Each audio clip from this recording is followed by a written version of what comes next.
So hello friend, welcome to my YouTube channel. तो कैसे आप सब। सो फ्रेंड, अगर आपके कार के अंदर स्टार्टिंग की प्रॉब्लम आ रही है, जब आप आपकी व्हीकल स्टार्ट कर रहे हो तो वो प्रॉपर्ली स्टार्ट नहीं हो रही है, प्रॉपर्ली आपकी व्हीकल क्रैंकिंग नहीं हो रही है या फिर स्टार्ट नहीं हो रही है, तो आखिर इसका रीजन क्या होता है, और साथ ही साथ आपको ये भी बताऊंगा कि ये प्रॉब्लम किस वजह से होती है, क्या चीजें आपको चेक करना है और आप इस चीज को किस तरह से सही कर सकते हैं, वो भी इस वीडियो के अंदर डिस्कस करने वाला हूं। तो फ्रेंड, रिक्वेस्ट करूंगा ये वीडियो स्टार्टिंग से लेकर एंड तक जरूर देखना, जिससे आपको सारी इन्फॉर्मेशन अच्छे से मिल सके। सो फ्रेंड, मैं हूं आपका दोस्त, आपका होस्ट अमान। बिना टाइम वेस्ट करके आज का वीडियो स्टार्ट करते हैं। तो फ्रेंड, यहाँ मैं आपको कुछ मोस्ट कॉमन रीजन बताता हूँ जिस वजह से व्हीकल के स्टार्टिंग में प्रॉब्लम आती है और मैक्सिमम व्हीकल के अंदर ये सारी चीजें रिपोर्ट होती है। सबसे पहली जो चीज है वो है फ्रेंड आपके बैटरी का खराब होना या फिर उसकी कंडीशन सही ना होना। क्योंकि मोस्ट इंपॉर्टेंट फ्रेंड, व्हीकल जब स्टार्ट हम करते हैं तो सबसे इंपॉर्टेंट रोल होता है हमारे बैटरी का। अगर बैटरी की कंडीशन प्रॉपर रहेंगी तो व्हीकल की स्टार्टिंग भी प्रॉपर रहने वाली है, या फिर व्हीकल जो हम कहते हैं हाफ सेल्फ में स्टार्ट हो जाती है,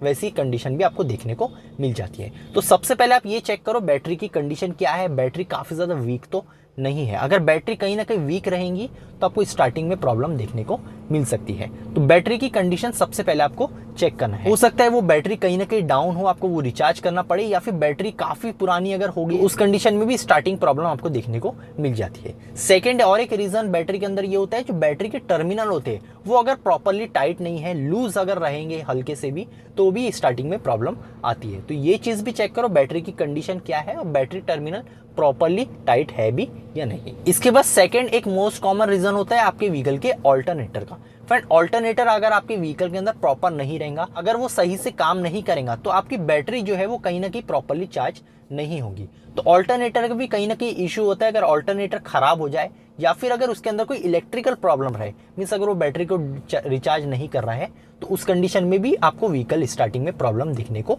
मिल सकती है। क्योंकि अगर बैटरी ही चार्ज नहीं होंगी प्रॉपरली तो आपको स्टार्टिंग में प्रॉब्लम देखने को मिल जाएंगी। तो ऑल्टरनेटर भी आपको डेफिनेटली चेक कराना है। इसके बाद थर्ड रीजन होता है आपके व्हीकल के स्टार्टर मोटर का। फ्रेंड, कहीं ना कहीं अगर आपको ऐसा लग रहा है कि जब आप व्हीकल की क्रैंकिंग कर रहे हो तो एबनॉर्मल नॉइस आ रही है, या फिर अगर प्रॉपर्ली वो स्टार्ट नहीं हो रही है, तो मोस्ट कॉमन रीजन एक ये भी होता है कि स्टार्टर मोटर का खराब होना। क्योंकि अगर स्टार्टर मोटर फ्रेंड काफी ज्यादा अगर पुरानी हो जाए या फिर उसके अंदर कोई ना कोई प्रॉब्लम आ जाए, तो उस कंडीशन में भी क्या है, स्टार्टिंग में आपको डेफिनेटली प्रॉब्लम आने वाली है। क्योंकि अगर स्टार्टर मोटर ही प्रॉपर काम नहीं करेंगी, प्रॉपर अगर क्रैंकिंग नहीं करेंगी, उस कंडीशन में स्टार्टिंग में प्रॉब्लम तो आने ही वाला है।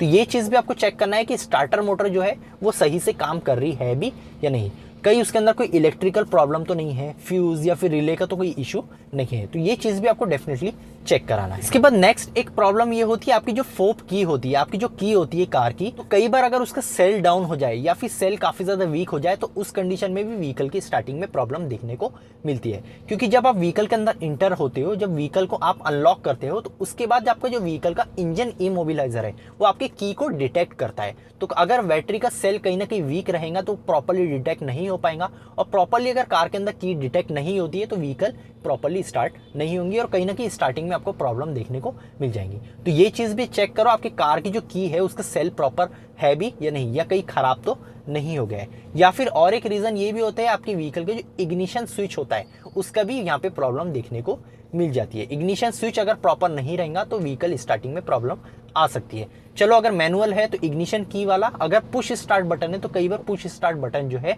उसका स्विच खराब हो जाता है, उस वजह से भी ये प्रॉब्लम देखने को मिल सकती है। तो ये भी एक रीजन होता है व्हीकल की स्टार्टिंग में प्रॉब्लम आने का। इसके बाद नेक्स्ट एक रीजन होता है आपके व्हीकल के स्पार्क प्लग का। फ्रेंड, अगर आपके व्हीकल का स्पार्क प्लग कहीं ना कहीं अगर खराब हो जाए या फिर उसकी कंडीशन सही ना हो, तो उस कंडीशन में भी क्या होता है, व्हीकल की स्टार्टिंग में प्रॉब्लम आपको देखने को मिल जाती है। तो स्पार्क प्लग भी आपको चेक करना है। आपके व्हीकल के चारों स्पार्क प्लग या फिर 3 स्पार्क प्लग जो भी दिए गए हैं, 3 सिलेंडर इंजन है या फिर 4 है, तो आप ये चेक करो कि स्पार्क प्लग सारे प्रॉपर है भी या नहीं, या फिर स्पार्क प्लग के जो इग्निशन कॉइल होता है वो भी प्रॉपर वर्क कर रहा है या नहीं। कई बार अगर इग्निशन कॉइल प्रॉपर वोल्टेज ना दे या फिर उसकी कंडीशन सही ना हो, तो उस कंडीशन में भी व्हीकल स्टार्ट नहीं होती है और स्टार्टिंग में हमें काफी ज्यादा प्रॉब्लम देखने को मिल जाती है। तो ये चीज भी आपको डेफिनेटली चेक करना है। इसके बाद नेक्स्ट एक प्रॉब्लम होती है आपके व्हीकल के फ्यूल पंप का। क्योंकि कई बार क्या होता है फ्रेंड, फ्यूल पंप के अंदर कोई इलेक्ट्रिकल प्रॉब्लम हो जाती है, वो प्रॉपर प्रेशर जनरेट नहीं कर पाता है, या फिर फ्यूल पंप की ही कंडीशन खराब हो जाती है। तो उस कंडीशन में क्या होता है, फ्यूल प्रॉपर डिलीवर नहीं हो पाता है, और अगर फ्यूल प्रॉपरली डिलीवर नहीं होगा तो व्हीकल की स्टार्टिंग में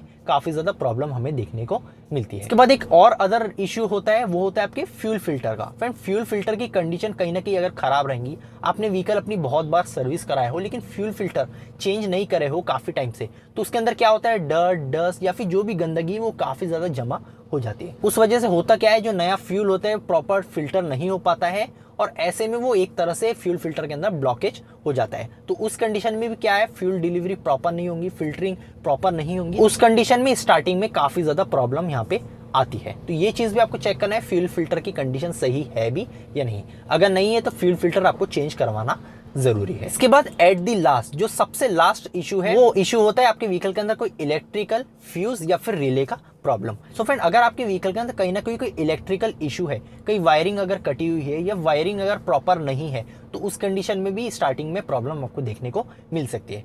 इसके बाद कई बार क्या होता है, फ्यूज खराब हो जाते हैं आपके, हो सकता है स्टार्टर मोटर का हो या फिर आपके कोई अदर फ्यूजेस हो, तो वो भी अगर खराब हो जाए तो स्टार्टिंग में आपको प्रॉब्लम देखने को मिल सकती है। इसके बाद जो रिले होती है वो भी अगर कहीं ना कहीं खराब है, तो उस कंडीशन में भी स्टार्टिंग में प्रॉब्लम आती है। तो ये चीज भी आपको किसी मैकेनिक से चेक कराना है, कोई इलेक्ट्रिकल इशू तो नहीं है, कोई वायरिंग का इशू तो नहीं है, कोई फ्यूज तो खराब नहीं है, या फिर कोई रिले के अंदर प्रॉब्लम तो नहीं है। तो ये चीज आप डेफिनेटली चेक करवा सकते हो। और अगर ये कोई इशू रहा छोटा मोटा फ्यूजेस का या फिर रिले का, तो ये डेफिनेटली इजीली सॉल्व हो जाएगा। तो फ्रेंड, ये कुछ मोस्ट कॉमन रीजन है, मोस्ट कॉमन पॉइंट्स है, ये सारी चीजें आपको व्हीकल के अंदर चेक कराना है, कोई स्टार्टिंग में अगर आपको इशू आ रहा है तो। और ये सारी चीजें अगर आप चेक कराओगे तो आपकी जो प्रॉब्लम है वो डेफिनेटली सॉल्व हो जाएंगी। तो फ्रेंड, अगर इस वीडियो से रिलेटेड आपके कोई भी डाउट रह जाते हैं तो आप कमेंट सेक्शन में पूछ सकते हो, मैं जल्द से जल्द आप सभी को रिप्लाई देता हूँ। सो फ्रेंड, आज के लिए इतना ही, नेक्स्ट वीडियो में, जब तक के लिए गुड बाय।